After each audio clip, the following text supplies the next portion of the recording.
നമസ്കാരം പ്രിയപ്പെട്ട അംഗങ്ങളെ. പകുതി വിലയ്ക്ക് സ്കൂട്ടർ നൽകുന്ന പദ്ധതിയുമായി ബന്ധപ്പെട്ട് തിരുവനന്തപുരം പ്രസ് ക്ലബിനെതിരെ ചില ചാനലുകളിലും സമൂഹ മാധ്യമങ്ങളിലുമൊക്കെ നിരന്തരമായി ദുഷ്പ്രചരണങ്ങൾ നടക്കുന്ന പശ്ചാത്തലത്തിലാണ് ഈ വിശദീകരണ വീഡിയോ. തിരുവനന്തപുരം പ്രസ് ക്ലബിൻ്റെ ഇപ്പോഴത്തെ സെക്രട്ടറിയും മുൻ ഭരണസമിതിയുടെ കാലത്തെ പ്രസിഡന്റുമായ എം രാധാകൃഷ്ണൻ ഈ സ്കൂട്ടർ തട്ടിപ്പിന് കാരണക്കാരനായി മാറി അംഗങ്ങളെ പറ്റിച്ചു എന്നൊക്കെ പ്രചരിപ്പിച്ചുകൊണ്ട് വ്യാപകമായി തിരുവനന്തപുരം പ്രസ് ക്ലബിനെതിരെ പ്രചരണം നടക്കുകയാണ്. ഈ കരാറിൽ മുൻ ഭരണസമിതിയുടെ കാലത്ത് ഒപ്പിട്ട KN സാനു എന്ന സെക്രട്ടറി മുഖ്യമന്ത്രിക്ക് നൽകിയ പരാതിയുടെ അടിസ്ഥാനത്തിലാണ് ഈ വാർത്തകളൊക്കെ ചമച്ചുകൊണ്ടിരിക്കുന്നത്. ഞാൻ ഒരു കരാറിൽ ഒപ്പിടുക, വളരെ സന്തോഷത്തോടു കൂടി ആ കരാറിൽ ഒപ്പിട്ട വിവരം അംഗങ്ങളെ അറിയിക്കുക, അതിനുശേഷം അപ്പുറത്ത് നിന്ന മറ്റേയാളാണ് എന്നെ പ്രേരിപ്പിച്ചത് എന്ന് പറഞ്ഞിട്ട് അയാളുടെ പേരിൽ വ്യക്തിവിരോധത്തിൻ്റെ പേരിൽ ഒരു പരാതി കൊടുക്കുക. ആ പരാതി തൽപര കക്ഷികളായ ചില മാധ്യമ പ്രവർത്തകർ, എണ്ണം പറയാം, ആളുകളുടെ പേര് പറയാനും ഞങ്ങൾക്ക് മടിയില്ല, തിരുവനന്തപുരം പ്രസ് ക്ലബിനെതിരെ നിരന്തരമായി നുണപ്രചരണങ്ങൾ നടത്തിക്കൊണ്ടിരിക്കുന്ന ആളുകൾ പ്രതിനിധാനം ചെയ്യുന്ന ചില മാധ്യമങ്ങളിലൂടെ ആ വാർത്തകൾ, നമ്മൾ ഏതൊക്കെ മാധ്യമങ്ങളിലാണ് ആ വാർത്തകൾ വന്നത്, അവരുടെയൊക്കെ മുൻകാലങ്ങളിൽ തിരുവനന്തപുരം പ്രസ് ക്ലബിനോടുള്ള സമീപനം എന്തായിരുന്നു എന്ന് പരിശോധിച്ചാൽ ബോധ്യപ്പെടുന്ന കാര്യം. ഈ പരാതി നൽകിയ മുൻ സെക്രട്ടറി KN സാനു, അദ്ദേഹമാണ് ആ കരാറിൽ ഒപ്പിട്ടത്. അദ്ദേഹമാണ് അനന്തകൃഷ്ണനുമായി വാട്സാപ്പിൽ കൂടി ഇടപെടലുകൾ നടത്തിയത്, ആ ഡ്രാഫ്റ്റ് അദ്ദേഹത്തിൽ നിന്ന് വാങ്ങിച്ചത്, കരാറിൻ്റെ പ്രൂഫ് നോക്കി കൊടുത്തത്, മുദ്രപത്രം വാങ്ങിച്ചത്, മുദ്രപത്രത്തിൽ അത് പ്രിൻ്റ് ഔട്ട് എടുത്തത്, അത് ഒപ്പിട്ടത്. എന്നിട്ട് ആ ഭരണസമിതിയുടെ പ്രസിഡന്റായിരുന്ന രാധാകൃഷ്ണന് നേരെ ഒരു ആരോപണം ഉന്നയിക്കുമ്പോൾ നമ്മുടെ ഒരു കൂട്ടം മാധ്യമങ്ങൾ അതിൻ്റെ വാസ്തവം പോലും അന്വേഷിക്കാതെ, ആരാണ് കരാറിൽ ഒപ്പിട്ടത് എന്നുള്ള കാര്യം പോലും പറയാതെ രാധാകൃഷ്ണനെതിരെ വ്യക്തിപരമായ ആക്രമണം നടത്തുകയാണ്. അത് അംഗീകരിക്കാൻ നമുക്ക് സാധിക്കുകയില്ല തന്നെ. തിരുവനന്തപുരം പ്രസ് ക്ലബ്ബ് ഈ വിഷയത്തിൽ അംഗങ്ങളുടെ ₹1 പോലും നഷ്ടമാകാതിരിക്കാനുള്ള ജാഗ്രത കാട്ടിയിട്ടുണ്ട്. തിരുവനന്തപുരം പ്രസ് ക്ലബിനെതിരെ ഇപ്പോൾ മുഖ്യമന്ത്രിക്ക് പരാതി നൽകിയിരിക്കുന്ന KN സാനു എന്ന് പറയുന്ന മുൻ സെക്രട്ടറി വ്യാജരേഖ തയ്യാറാക്കി പ്രസ് ക്ലബിൽ ഒരാൾക്ക് അനധികൃതമായി അംഗത്വം നേടാൻ സഹായം ചെയ്തു കൊടുത്തതിന് ഇപ്പോൾ പ്രാഥമിക അംഗത്വത്തിൽ നിന്ന് 3 മാസത്തേക്ക് സസ്പെൻഡ് ചെയ്യപ്പെട്ടിരിക്കുന്ന വ്യക്തിയാണ്.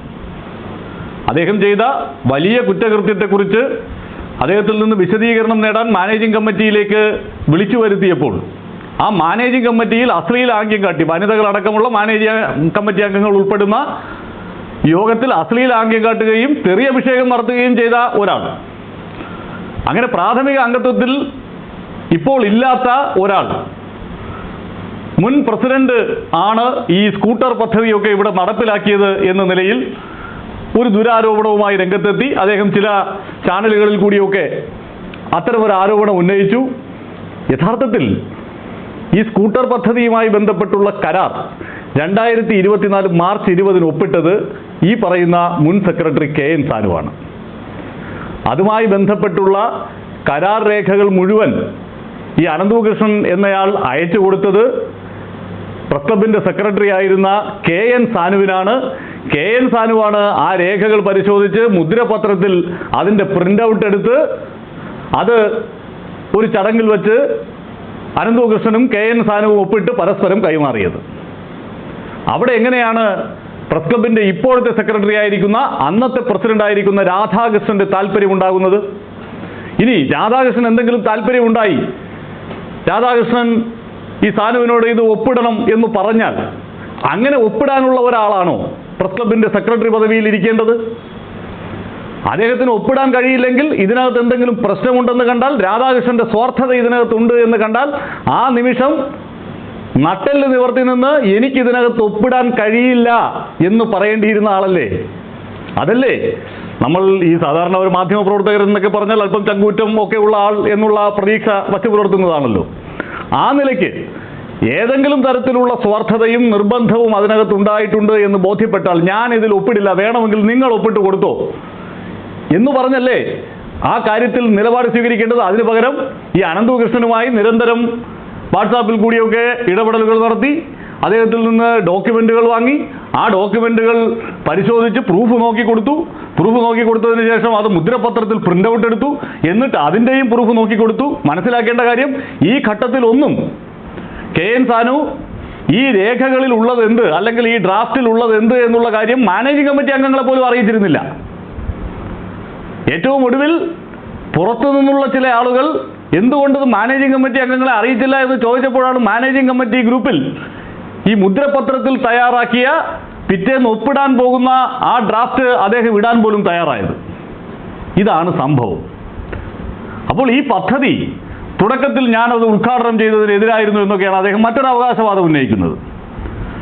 ഈ പദ്ധതി കുടുംബമേളയിൽ വെച്ച് ഉദ്ഘാടനം ചെയ്യുമെന്നുള്ള കാര്യം കുടുംബമേളയ്ക്ക് 2 ദിവസം മുമ്പ് തന്നെ നമ്മുടെ അംഗങ്ങളുടെ വാട്സാപ്പ് ഗ്രൂപ്പ് വഴി അറിയിച്ചിരുന്നതാണ്.